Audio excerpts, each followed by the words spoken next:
Hospital. That moon of anniversary is here with us.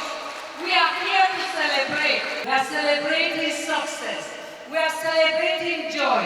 We are celebrating life through our medical input in the multi-system hospital. To round off the 6th anniversary of ABUAD Multi-System Hospital, a lecture was organized titled Achieving Universal Health Coverage Through Mental Health Service Integration. The lecture's aim was to draw attention to the causes of mental health, especially in present-day Nigeria, challenges of patients, responsibilities of medical practitioners, and what should be the intervention of the government and institutions. The World Economic Forum estimated that more than about 16 trillion could be economic cost of not treating existing mental health condition. So these are very, very strong points that make a case for integration of mental health across services. But despite the staggering evidence that shows that this is the way to go, there are still cases against it, that there's not enough resources. Oh, lack of resources. Economic recession, under 5 mortality. Oh, diarrhea, malaria. A lot of money goes into that. HIV, that infectious disease, they kill faster, they kill. And so this one does not. Within all this, if you look closer, there are mental health contributors to those indices. And it has shown that actually, low and middle income countries, sub-Saharan Africa, you will have people dying more from non-communicable diseases than communicable diseases. When we have a commitment to integrated approach, then mental health will be part of the whole system. Mental health is in the 9th component, is the 9th component of the essential care package in primary health care. And basic health care provision fund is for primary health care. And so mental health should come into this. Dr. Tunde Ojo, a consultant psychiatrist, identifies the evolution of mental health program. Mental health was like a neglected child, where alcohol is, where hypertension is, where stroke is, diabetes is. That's where a lot of money goes into. And so the minister then seeing the rising burden and that Nigeria cannot just afford to be left out in the direction the world is going. And so the National Mental Health Program was created, moving it from being a desk to a division on its own. So, and that was when I came on as the national coordinator for the National Mental Health Program.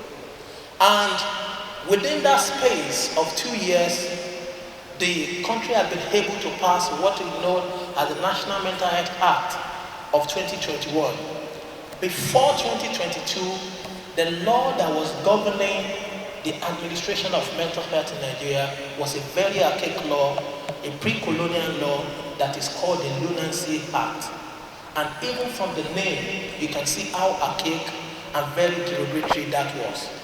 But by the passage of that law, the National Mental Health Act, it protects the right of people that have mental health conditions, make it mandatory for increased coverage of mental health services for all the people that need it, and also created a Department of Mental Health Services to be able to govern and plan for mental health services delivery in Nigeria. Dr. Mobolaji Dada, a consultant psychiatrist with Ekiti State Teaching Hospital, draws attention to the importance of adequate training of medical health practitioners. Currently in Ekiti, we have about 10 psychiatrists as a whole, including the private and the public institutions. That means that if you assign a psychiatrist to 3 local governments or 3 LCDs, you probably still have some LCDs or local governments without a psychiatrist.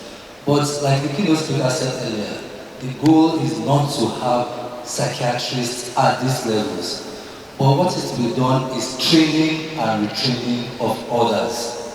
Train medical officers, train nurses, train community health extension workers at the primary care level so that they can at least identify some basic mental illnesses and give appropriate medications to these clients or patients. Like they say in Yoruba, lack of funding is a major obstacle. There are too many programs competing for the limited resources available. As for Dr. Adedotun Esan, a public health professional and a mental health advocate, strategies should be developed to address stigmatization of mental health patients. So some of the strategies are one, which we cannot overemphasize, is education and awareness. If people know, they are able to do better. If we don't know, we can't do better. So individually, it is our responsibility to know. So we must promote public education. Thanks for this platform. We have this platform to do that. We have to increase awareness to understand mental health issues. Also, these campaigns can challenge stereotypes. It can provide accurate information. So we have a lot of information flying around the internet. Many of us do not even know which is true and which is not true. But if we have a targeted space for proper information and you are able to access this, you know what the right information is. Reverend Joseph Bamidele, the first aider of mental health service, is concerned about the unfriendly behavior of health practitioners towards patients. We must be approachable because my experience has taught me that even some of our health workers, if not for the intervention of my presence, sometimes the way they treat or they respond to those who have come for treatment, that is not quite encouraging. He advises parents to be watchful of their children and their peer group so as to detect early signals of negative influences. We must endeavor to sensitize parents about the dangers in, hard drugs, the effects of hard drugs. Because in that time, truth be told, we are having a bunch of parents who are not responsible. Truth be told, parental irresponsibility is getting increased on a daily basis. A highlight of the program is the confession of a young man about his struggles through addiction and rehabilitation. His bold confession is appreciated by the Vice Chancellor and everyone.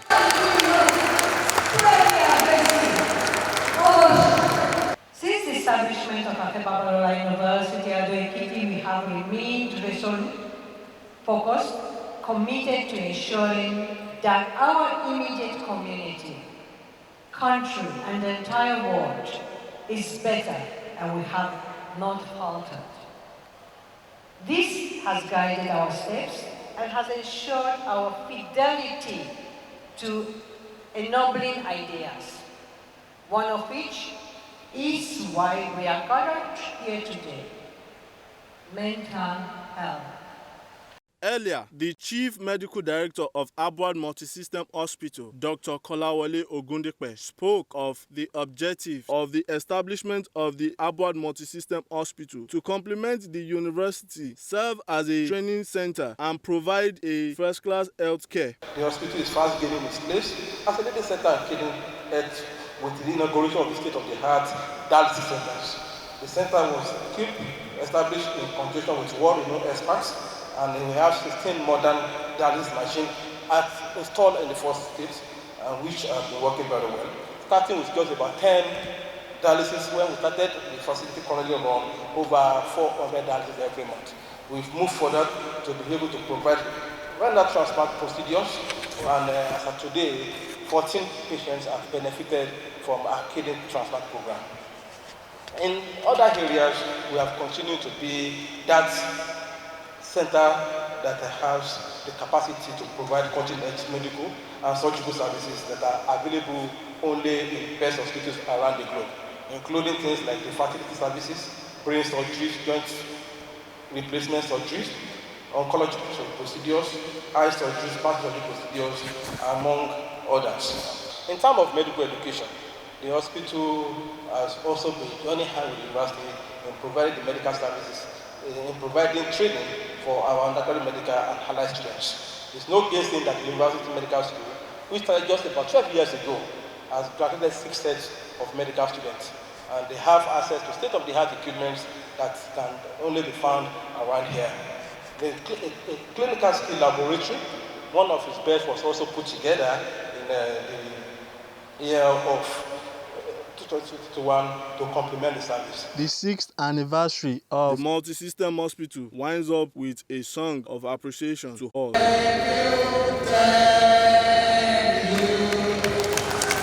Samson Olagunju reporting for Puff TV. People of the Fountain.